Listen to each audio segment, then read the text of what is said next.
Assalamualaikum warahmatullahi wabarakatuh. Waalaikumsalam warahmatullahi wabarakatuh.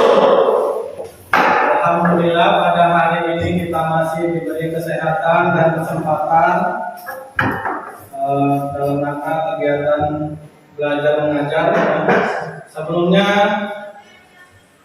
kita berdoa dulu untuk mengawali pelajaran kita pada hari ini. Coba Ari, silakan pimpin doa. Berdoa, mulai. Rabbi zidni ilma warzuqni fahma. Amin ya rabbal alamin. Baiklah, sebelum kita mengawali saya akan absen terlebih dahulu. Ahmad Dhani Pratama. Di sini. Fitri. Gita. Jopa. Husnul. Wahid. Nahi. Nurhaiza. Nurul Jannah. Putra. Rizka. Reva. Apakah sudah siap? Siap. Bagi yang punya sampah, silakan buang sampah terlebih dahulu. Lihat sekelilingnya ya. Kalau ada sampah, silakan dibuang. Baiklah, sebelumnya saya ingin bertanya terlebih dahulu. Ada yang masih ingat nggak dengan materi sebelumnya? Masih. Siapa? Coba angkat tangan. Yuni. Silakan. Pendapatan negara. Ya, tentang pendapatan negara apa yang kamu ingat? Penerimaan dalam negeri, ya, penerimaan perpajakan, terus kayak pendapatan pajak perdagangan internasional. Ya. Masih semangat? Coba kalau saya bilang selamat pagi ya, kalian jawabnya pagi semangat, pagi bahagia, pagi ceria. Semangat, selamat pagi.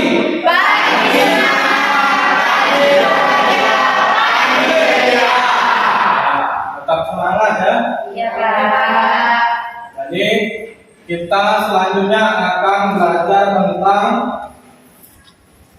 materi belanja negara dan pengeluaran negara ya. Terus mekanisme penyusunan APBN ya, bagaimana mekanismenya. Terus apa pengaruhnya terhadap pembangunan ya. Tujuan pembelajaran ini kalian selaku peserta didik diharapkan nantinya mampu menjelaskan serta memahami apa saja yang menjadi belanja negara ya. Terus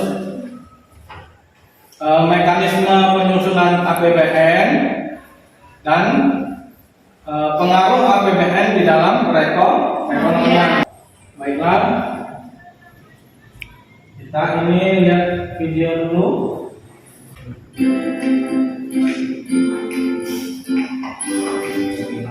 Hai, ini Sisil.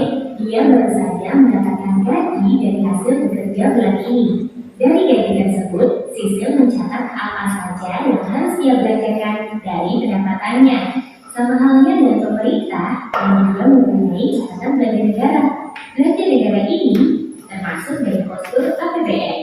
Kamu tahu tidak apa saja sih yang termasuk belanja negara itu? Belanja negara sendiri dibagi menjadi dua. Ada belanja pemerintah pusat dan transfer ke daerah serta dana desa. Yuk kita lihat apa saja sih yang termasuk dalam belanja negara. Dimulai dari belanja pemerintah pusat ya. Belanja pemerintah pusat itu dapat diklasifikasikan menjadi tiga, yaitu menurut organisasi, fungsi, dan jenis belanjanya. Udah, jadi dari video yang diputar tadi ada yang bisa jelaskan apa yang didapat? Bisa dijelaskan dari video tadi apa yang didapat? Didapat belanja negara dibagi menjadi dua. Ya, belanja negara dibagi Dua. dua. Pajak. Belanja pemerintah pusat dan transfer daerah dan daerah desa. Ya, yang pertama untuk pemerintah Pusat. pusat. Ini dalam artian negara kita ya. Terus Yang kedua transfer daerah dan dana desa. transfer ke daerah dan dana desa. Ada yang lain? Yang lain? Pak, Ya, kita. itu belanja pusat itu dibagi menjadi tiga, yaitu organisasi atau kementerian, Ya. berdasarkan fungsi dan berdasarkan jenis belanjanya. Yang berdasarkan organisasi Untuk kementerian, atau kementeriannya kan banyak, ada kementerian macam-macam ya. Ada lebih dari 100 kementerian dan lembaga. Sudah bisa menangkap dan jadi isi video yang kita tayangkan. Nah, ini bisa dilihat di depan gambaran ya, format antara APBN yang lama dengan yang baru. Itu format baru pendapatan negara dan hibah, dari pajak dan bukan pajak, ada dari hibah. Kalau tahu hibah, hibah kayak hibahkan misalnya. Nah, pemberian ya. Jadi pemberian secara tunai. Terus belanja negara seperti yang kita saksikan tadi, bahwa belanja negara ini ada untuk pusat dan juga untuk daerah. Satu coba bagi kelompok ya. Coba tukar. Ini ikut itu. Ya, kamu boleh pindah situ lah, tukeran. Silakan. Hah? Ya, dua.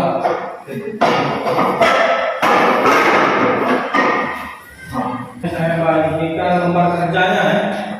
Lembar kerja peserta didik.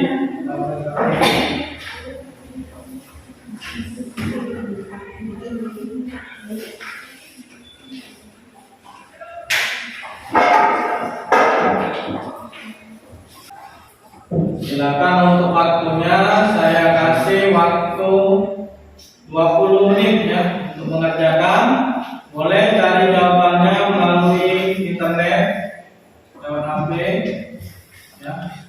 Kalau ada yang ingin ditanyakan,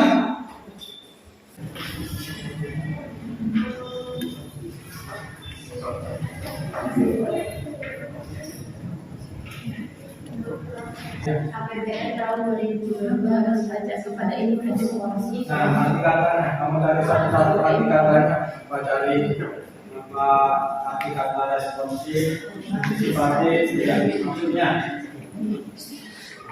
Ya, nomor satu, silakan maju ke depan.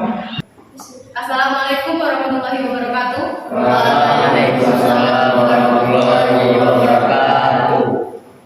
Jadi saya di sini dari kelompok 1, perwakilan dari kelompok 1 yang beranggotakan Gita Permatasari, Yudi Sekar Indah, Eka Sofiana, Muhammad Wahid Ansarudin, dan Feby Saputra. Apa saja yang menjadi fokus pemerintah di dalam RAPBN 2022? Yang pertama yaitu melanjutkan upaya pengendalian COVID-19 dengan tetap memprioritaskan sektor kesehatan. Lalu yang kedua yaitu menjaga keberlanjutan program perlindungan sosial bagi masyarakat miskin dan rentan. Yang ketiga, memperkuat agenda peningkatan sumber daya manusia yang unggul, berintegritas dan berdaya asing. Menyusun RAPBN, ada asumsi dasar ekonomi makro yang menjadi acuan. Ada beberapa asumsi dasar, sebutkan. Yang pertama yaitu produk domestik bruto atau PDB, lalu pertumbuhan ekonomi, inflasi, tingkat suku bunga SPN 3 bulan, dan harga minyak. Di sini saya akan mengartikan antisipatif itu artinya menurut KBBI bersifat tanggap terhadap sesuatu yang sedang atau akan terjadi. Lalu responsif itu bersifat menanggapi, tergugah hati, dan bersifat memberi tanggapan. Itu tadi penjelasan dari saya. Sekian, terima kasih. Wassalamualaikum warahmatullahi wabarakatuh. Waalaikumsalam warahmatullahi Wabarakatuh. Ada yang ingin menanggapi dari kelompok lain?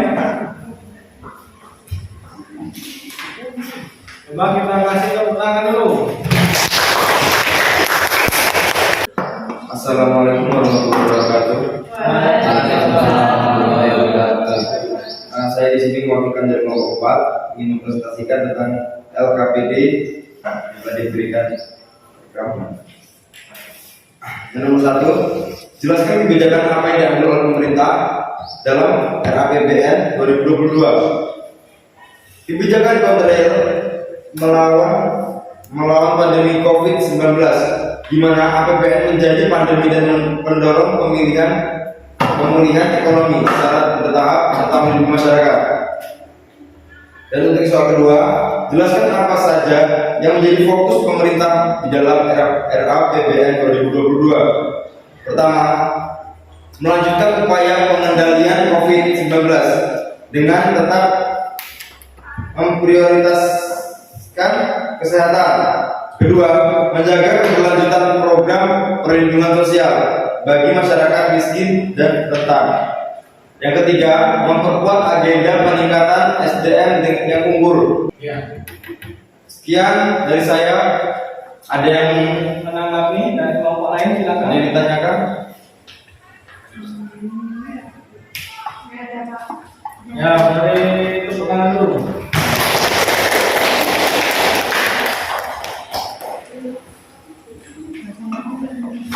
Sudah bagus ya.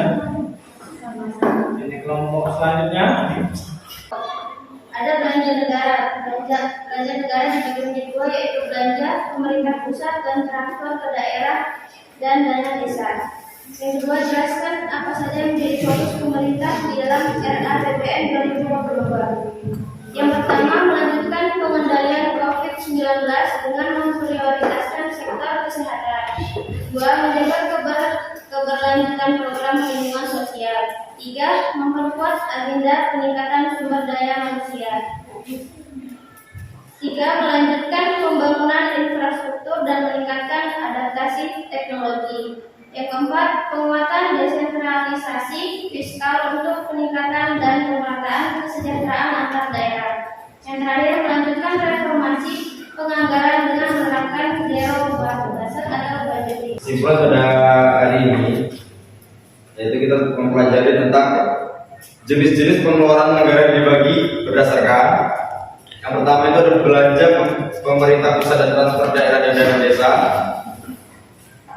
Yang kedua, jika dilihat menurut jenisnya, meliputi belanja pegawai, belanja barang, belanja modal, pembayaran bunga utang, subsidi, belanja hibah, bantuan sosial, belanja lain-lain, dan tambahan belanja pemerintah pusat. Itu tadi kesimpulan dari Ari ya. Ada yang lain yang bisa menyimpulkan? Jadi kesimpulan pembelajaran kita hari ini bisa disimpulkan dari yang pertama tadi kita lihat video dari belanja negara dibagi dua, yaitu belanja pemerintah pusat dan transfer daerah dan dana desa. Lalu belanja pusat berdasarkan organisasi, fungsi, dan jenis belanja. Fokus pemerintah dalam RAPBN, lalu asumsi dasar ekonomi makro. Jadi itu tadi kesimpulan dari materi pelajaran kita hari ini. Sekian dan terima kasih. Jadi setelah kita simpulkan tadi ya, yang pertama dari awal tadi kegiatan kita tentang belanja negara dibagi dua. Yang pertama belanja pemerintah pusat, yang kedua transfer ke daerah dan dana desa ya. Jadi itu kesimpulannya ya. Selanjutnya saya memberikan PR ya, melalui Google Form ya. Nanti ada linknya saya kirim di grup kelas. Apakah pelajaran kita hari ini menyenangkan? Kekurangannya? Kurang menanggapi dari presentasi. Ya, kurang tanggapan. Mungkin kawan-kawan yang lainnya kurang begitu menanggapi ya dari presentasi. Untuk selanjutnya untuk pertemuan yang akan datang kita akan mempelajari materi tentang APBD. Materi yang akan datang materi tentang APBD, anggaran pendapatan dan belanja daerah. Baiklah, cukup sampai di sini saja ya. Pertemuan kita pada hari ini. Lebih dan kurangnya saya mohon maaf. Beri salam.